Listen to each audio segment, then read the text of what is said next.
Федератсия Русия сепарҳои судиротӣ барои шаҳрвандонаш аз Тоҷикистон то 5 май ташкил мекунад.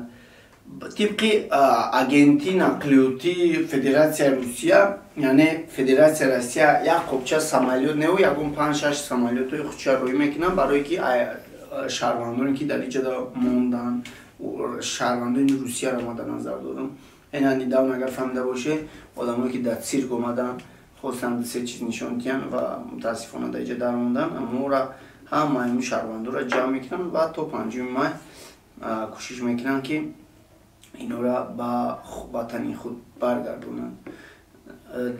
Спонсори ҳамин ҳолати кор ҳавопаймои S7 мебошад ки S7 ҳамаи шаҳрвандоро гуфт ки ба кала мегирем ва кӯшиш мекунем ки дар вақтҳои муайян бурда расонем.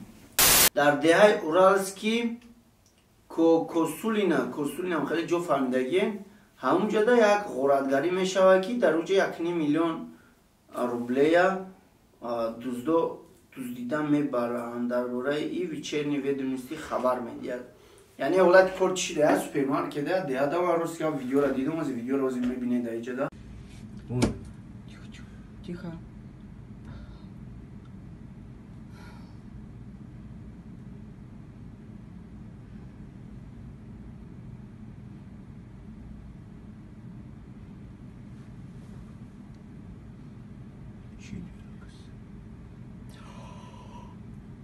Это вообще женщина. Я это видела, да. Дуздо хулоса троса мепартоянд дар он банкомат то метан 3 нафара. Баъд аз зил дигар ай пара мемонанд ва шофёр мешина калита завадид мекунам и газа метиқам и мебара банкомата. Хайсеранро фикр мекунам ки баъд ин 3 соат кормандони мақомот ки да зарури инспексиё кофта мерасонанд ки қишлоқа калон бад нестай любой ҳамсояш сразу уже маълумота пешакӣ метавад.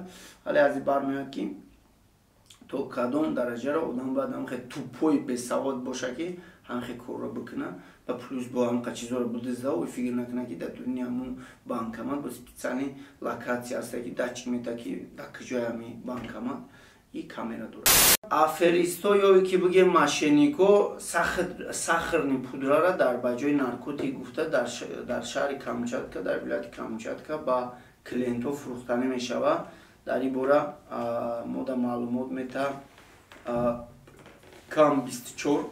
аз ин бармеяд ки дар уҷада аферисто хостанд ки сосум кор кунам ва фикр мекунам ки коме объявление ё ки ягон чизи ора мебина ва дуздора ва занг мезана мега ака фалони сафедӣ дар кора ё фалони чиз дар кора. баъд ин мебарав сахарни пудрара мета авай фикр мекунам ки ози наркотика мебиёрам мусраза меқапе меша.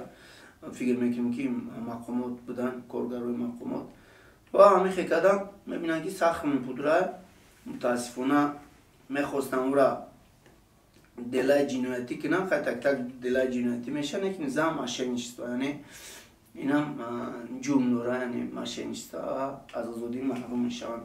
шумо чӣ фикр доред дар ҳамин хеле ҳолат ёра 20 сол 30 сол додан дар кора ёе ки просто зам мошенничество?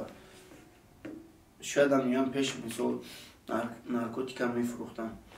чӣ бояд кард вақте ки кӯдаки 13 сола, духтараки 13 сола ҷиноят содир кардак? дар ин бора ТЖ хабар медиҳад. ина дар ин видео шумо дидед духтараки 13 сола дар пеши лифт, дар пеши подъезд як духтараки 7 солара телефонта те гуфтама як кас занг занам ай дастш мегира ва зада ай дастш ба маҷбурӣ гурехта меравад. лекин духтарак намедонист ки рӯбарӯи подъезда камера мондагия и ҳама ҳолати кори вая ҷинояти вая содир кардагии ҷинояти вая ба навор гирифта истодаанд.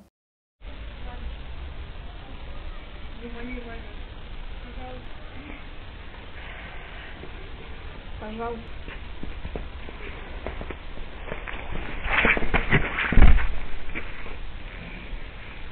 Ты же не даешь?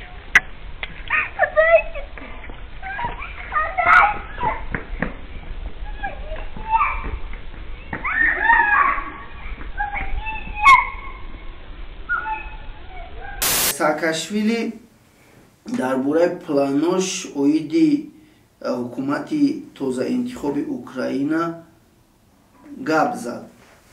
дар ин бора газета хабар медиҳад. Ман чӣ хеле ки шумо медонед, Саакашвили собиқ президенти Грузия ман дар Гурҷистон як реформаро ташкил кард. Намедонам реформа то кадом дараҷа фоида расонид. Бисёр грузинҳо мегӯянд ки мо дар ҳақиқат пешрафтем ранги Аврупо шидем ва дигарҳо мегӯянд ки не Грузияро корша безеб карда.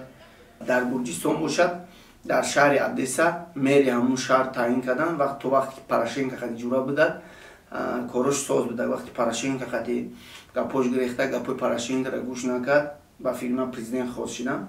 Порошенко ҳам тоже як Саакашвилиро дар ҷо шинонд, шаҳрвандӣ маҳрум кард ва сир кард ба Аврупо. Беғарзи шаҳрвандии Украина бо шаҳрвандии намедонам Европа ҳам аст кадом давлаташ.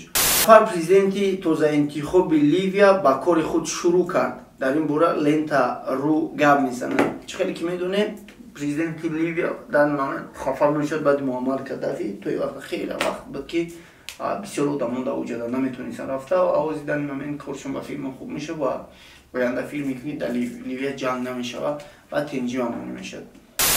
Президенти Гелунжика секретари худро дар прямой эфир ҷанг кард. Уважаемые жители, с Богом!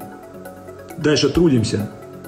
Спасибо вам большое за вашу поддержку. Но по соцсетям разлетелось то, что произошло буквально через секунду после прощания. Богодистов забыл выключить стрим в Инстаграме, и 2000 подписчиков услышали своего мэра совсем с другой стороны. Мат и ругань в отношении подчиненной. Вот Скорикова нахуй сидит, кивает, что-то мне сует. Она же меня отвлекает, она не понимает, что ли?